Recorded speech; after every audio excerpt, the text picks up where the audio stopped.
బంగారు ధరలకు ఎట్టకేలకు బ్రేక్ అయితే పడింది. కువైట్లో 2 రోజుల క్రితం 1 గ్రాము బంగారు 54 దినార్ల దగ్గర ట్రేడ్ అవడం మనం చూసాము. ఈ రోజు ఉదయాన్నే 1 గ్రాము బంగారు 7 దినార్లు పడిపోయి కువైట్లో 47 దినార్ల దగ్గర 1 గ్రాము బంగారు అయితే ట్రేడ్ అవుతుంది. దీన్ని గమనించిన చాలా మంది సోషల్ మీడియా ఇన్ఫ్లుయెన్సర్లు బంగారు మీద ఇన్వెస్ట్ చేయడానికి ఇది మంచైన సమయం అని ప్రవాసులు చెప్తున్నారు. దీన్ని నమ్మి చాలా మంది ప్రవాసులు గోల్డ్ మీద ఇన్వెస్ట్ చేయాలని చూస్తున్నారు. ఫ్రెండ్స్, 1970, 1980, 1990, 2010లో ఇలాగే గోల్డ్ రేట్లు విపరీతంగా పెరిగి దాని తర్వాత పడిపోవడంతో చాలా మంది దివాలా తీయడం జరిగింది.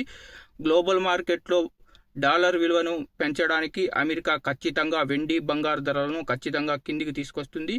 ఈ ట్రెండ్ను బట్టి చూస్తే మనం కువైట్లో బంగారు ధరలు 30 నుంచి 35 దినార్లకు వచ్చే అవకాశాలు అయితే క్లియర్గా కనపడుతున్నాయి.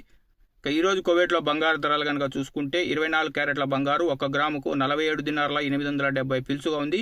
తర్వాత 22 క్యారెట్ల గోల్డ్ 916 1 గ్రాముకు గాను 43 దినార్ల 940 పిల్సుగా ఉంది.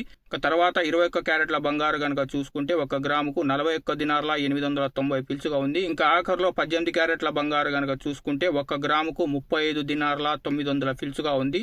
ఫ్రెండ్స్, మీకు కనుక వీడియో ఇన్ఫర్మేటివ్ అనిపిస్తే లైక్ చేయండి. మరో ఇన్ఫర్మేటివ్ వీడియోతో తర్వాతి వీడియోలో కలుద్దాం. Bye bye.